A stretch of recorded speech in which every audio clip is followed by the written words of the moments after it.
এবং না গণমাধ্যম কর্মীর একজন কর্মীর কথা আমি বলছি।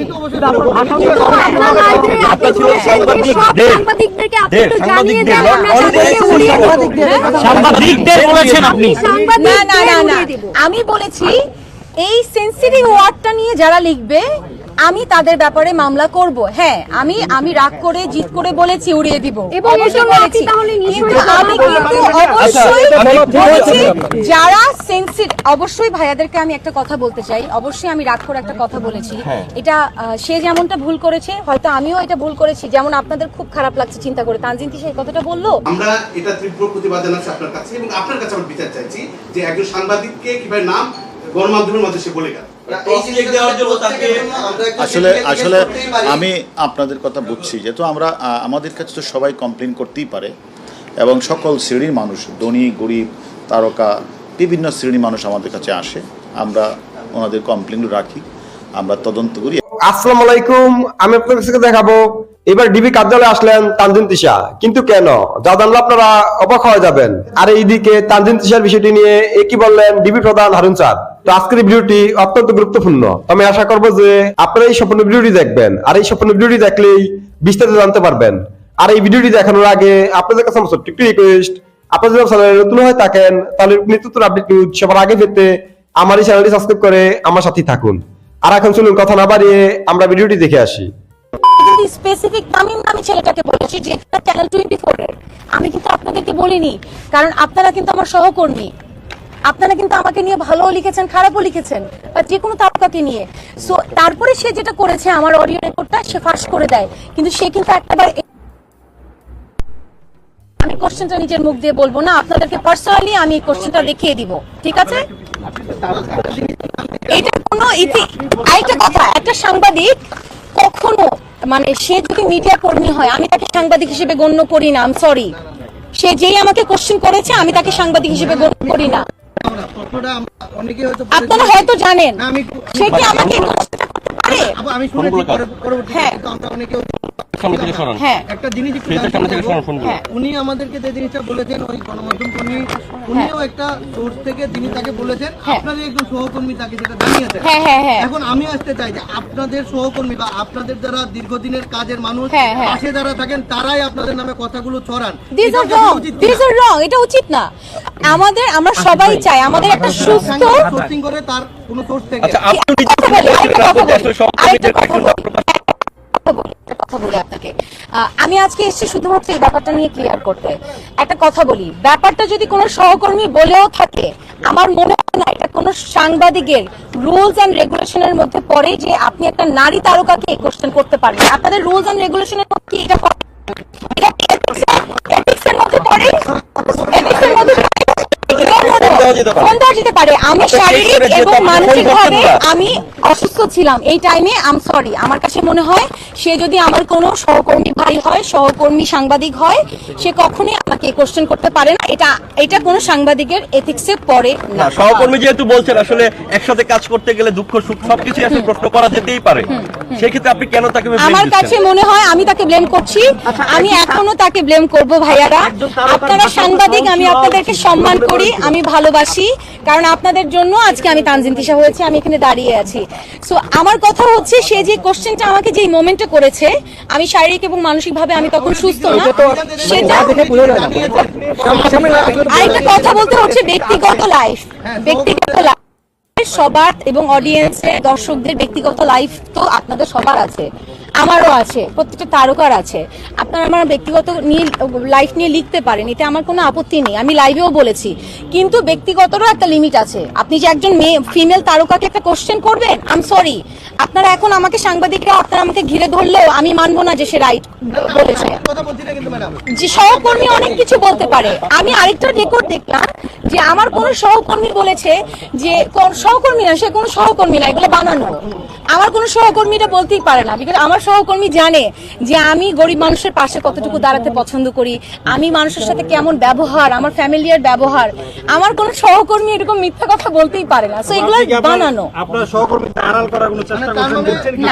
না না, ওই গণমাধ্যম কথা বলবে কখনোই না। দোষটা কি তাহলে গণমাধ্যম কর্মীর? এবং না গণমাধ্যম কর্মীর একজন কর্মীর কথা আমি বলছি।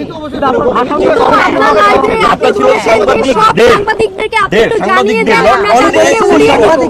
সাংবাদিকদের বলেছেন আপনি না না না না আমি বলেছি এই সেন্সিটিভ ওয়ার্ডটা নিয়ে যারা লিখবে আমি তাদের ব্যাপারে মামলা করব। হ্যাঁ আমি রাগ করে জিত করে বলেছি উড়িয়ে দিব অবশ্যই বলেছি, কিন্তু আমি কিন্তু অবশ্যই বলেছি যারা সেন্সিটিভ, অবশ্যই ভাইয়াদেরকে আমি একটা কথা বলতে চাই, অবশ্যই আমি রাগ করে একটা কথা বলেছি।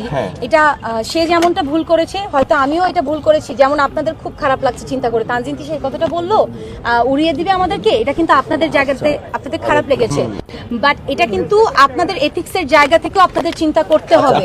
আপু ছোট্ট একটু আমি কোশ্চেন হচ্ছে যে আপনি গতকালকে আপনি আসলে ক্ষমা চেয়ে একটা পোস্ট দিয়েছিলেন, সেটা আবার কেন ডিলিট করে দিলেন? আচ্ছা সেটার কারণ হচ্ছে আমি যে দেখছিলাম সেটা নিয়ে অনেক বুলিং হচ্ছিল, আচ্ছা সেটা নিয়ে অনেক বুলিং হচ্ছিল, তখন আমার কাছে মনে হয়েছে যে আসলে এই একটা স্ট্যাটাসই আসলে ইনাফ না। আচ্ছা একটু কথা বলি, আপনারা এই ব্যাপারে তিশা কি আইনগত ব্যবস্থা নিবে বা কি উদ্যোগ হচ্ছে এই ব্যাপারে এই ব্যাপারে বিস্তারিত কথা আমাদের ডিবি চিফ স্যার বলবেন। একটু শুনেন আপনারা, আমাদের ডিবি প্রধান স্যার বলবেন এই ব্যাপারে কথা, সে আছেন উপরে, আপনারা এই ব্যাপারে কথা যা আছে তাকে একটু কাইন্ডলি। আমি আপনাদেরকে একটা কথাই বলতে চাই, আমি যদি ভুল ক্রমে একটা ওয়ার্ড ইউজ করে থাকি যেটা আপনাদের মনে কষ্ট পাবে সেটার জন্য আমি দুঃখিত। এর আগেও এরকম করেছিলেন। কিন্তু হ্যাঁ আমি আর কিছু বলছি না, আর আপনাদের সবাইকে আমার জানানো দরকার ছিল যে একটা ওয়ার্ড। উনি বলছিলেন ওনার যে বিষয়টা নিয়ে উনি বললেন যে এই বিষয়টার সাথে উনি সাংবাদিকদের উড়িয়ে দিবেন বলে বক্তব্য দিলেন, সেই প্রশ্নটা কিন্তু সেই যে না, এই বক্তব্য এই প্রশ্নগুলি তো আপনারা ওনাকে করেছেন, উনি এই কোন উত্তরগুলি উনি দিয়েছেন। আমার বিষয়টা হচ্ছে আপনি বলুন উত্তর দেননি, উনিও আমাদের উত্তর। ভাই একটা জিনিস আমাদের যে আমরা জানি যে সাংবাদিকের কাছে কোনো সোর্স আছে, যেমন আপনি তদন্তের জন্য দিয়েছেন, এটা আপনার পেশাগত দায়িত্ব এই ঘটনার জন্য। আমাদের কাছে যখন কোনো ঘটনা আসে সেটা আমরাও তদন্ত করি বা সেটা আমরা ক্রস চেক করি, এটা হচ্ছে আমাদের সাংবাদিকতার নীতি। কোনো সাংবাদিক যদি সেটাকে ক্রস চেক করতে যায় এবং তাকে হুমকি দেয় এবং প্রকাশ্যে তার নামটা যখন প্রকাশ করে দেয়, তাহলে আমাদের পেশা হুমকির মধ্যে পড়ে। আমরা এটা তীব্র প্রতিবাদ জানাচ্ছি আপনার কাছে, এবং আপনার কাছে আমরা বিচার চাইছি যে একজন সাংবাদিককে কিভাবে নাম গণমাধ্যমের মধ্যে সে বলে গেল। আসলে আসলে আমি আপনাদের কথা বুঝছি, যেহেতু আমরা আমাদের কাছে তো সবাই কমপ্লেন করতেই পারে এবং সকল শ্রেণীর মানুষ, ধনী গরিব তারকা বিভিন্ন শ্রেণীর মানুষ আমাদের কাছে আসে, আমরা ওনাদের কমপ্লেন রাখি, আমরা তদন্ত করি। অ্যাকচুয়ালি ঘটনা ঘটেছিল, তদন্ত করে আমরা ব্যবস্থা। তবে আমি আপনাদের একটা কথা বলবো যে কোনো ব্যক্তিগত বিষয়ে প্রচারের ক্ষেত্রে আমাদের সকলেরই একটু দায়িত্বশীলতার ভূমিকা পালন করা উচিত, সেটা নারী হোক আর পুরুষ। বিশেষ করে নারীর ক্ষেত্রেও আমাদের উচিত যে আমরা যেন যে এই সকল বিষয়ে মানে দায়িত্বশীলের সাথে এগুলো যেন প্রচার করি। এবং আমি মনে করি অ্যাকচুয়ালি কি ঘটনা ঘটছে সেটা আমি জানি না, আমরা তদন্ত করে পরবর্তী পর্যায়ে আমরা যেহেতু কমপ্লেনটা আমাদের চ্যানেল 24 একজন প্রতিনিধির সম্পর্কে যিনি করেছেন, আমি একটু জানিয়ে রাখতে চাই এই বিষয়ে। উনি বলছিলেন ওনার যে বিষয়টা নিয়ে উনি বললেন যে এই বিষয়টার সাথে উনি সাংবাদিকদের উড়িয়ে দিবেন বলে বক্তব্য দিলেন, সেই প্রশ্নটা কিন্তু সেই যে না, এই বক্তব্য এই প্রশ্নগুলি তো আপনারা ওনাকে করেছেন, উনি এই কোন উত্তরগুলি উনি দিয়েছেন। আমার বিষয়টা হচ্ছে আপনি বলুন উত্তর দেননি, উনিও আমাদের উত্তরগুলো উড়িয়ে দিয়ে গেছেন। আমরা তো ওনার কমপ্লেনটা আমরা পেয়েছি এবং আমরা মনে করি এরা আমরা অত্যন্ত যত্নের সহিত আমাদের সাইবারের ডিবি যে রয়েছে তারা এরা মানে তদন্ত করে। আমি এটা আমার ব্যক্তিগত অভিমত হচ্ছে যে মানে আমরাও দেখছি, আপনারাও দেখছেন যে অনেক ব্যক্তিগত বিষয় অনলাইনে বিনয়ে প্রকাশিত হয়। তো এভাবে একজন মানুষের ব্যক্তিগত হচ্ছে অনলাইনে প্রকাশিত করা আমি নিজেও সমর্থন করি না।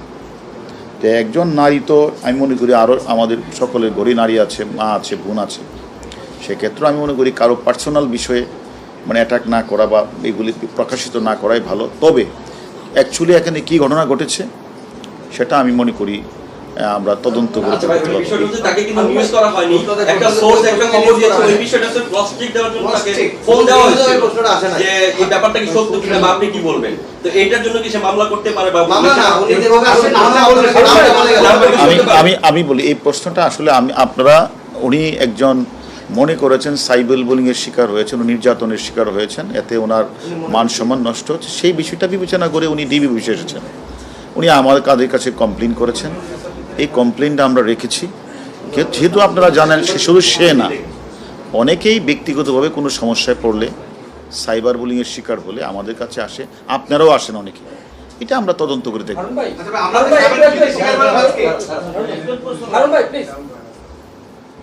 এই প্রশ্ন শেষ, অন্য কোনো প্রশ্ন থাকলে বলুন। আপনি যেটা বলছিলেন যে উনি একটা অভিযোগ করতে এসেছেন, কিন্তু এর আগেও কিন্তু উনি সাংবাদিকদের উপরেই তীরটা এনেছে। এর আগে যে ঘটনাগুলো ঘটেছে আমাদের কাছে উনি কোনো সাংবাদিকের বিষয়ে কোনো অভিযোগ করে নাই। উনি আমাদের কাছে যেটা বলেছেন, একজন ব্যক্তি তাকে মানে বিভিন্ন ধরনের মেসেজ লিখেছেন। ভাই, যে প্রসঙ্গে প্রশ্ন করা হয়েছে ওই প্রসঙ্গে চ্যানেল 24 নিউজ করেনি, আমরা যতটুকু জানি। যে প্রসঙ্গ উনি নিশ্চয়ই আপনাকে এসএমএস দেখিয়েছে, ওই প্রসঙ্গে চ্যানেল 24 কোনো নিউজই করেনি, অন্য প্রসঙ্গে করেছে। তাহলে উনি ওই প্রসঙ্গে ওই সাংবাদিকের নাম এই হুমকি দিলেন, এটা কি উনি অপরাধ করেছে কিনা আইনের চোখে? আমি তো আপনাকে প্রথমে একটা কথা বলছি, আপনারা এটা সিরিয়াস না নিয়ে, যেহেতু উনি একটা কমপ্লেন করেছেন, এই কমপ্লেনটা আমরা তদন্ত করছি, তদন্ত করে পরে আমি জানাবো। আমাদের কাছে কোনো সাংবাদিক এখনো আমাদের কাছে কোনো সাংবাদিক লিখিত কোনো কমপ্লেন করেনি। তো আমি আশা করছি যে আপনারা সব ভিডিওটি দেখেছেন। আপনাদের যদি কোনো মতামত থাকে আমাকে অবশ্যই কমেন্টে জানাবেন। আর আপনারা যদি চ্যানেলে নতুন হয়ে থাকেন তাহলে আমার এই চ্যানেলটি সাবস্ক্রাইব করে আমার সাথেই থাকুন। তো দেখা হচ্ছে পরবর্তী ভিডিওতে। সে পর্যন্ত সবাই ভালো থাকবেন, সুস্থ থাকবেন। আল্লাহ হাফেজ।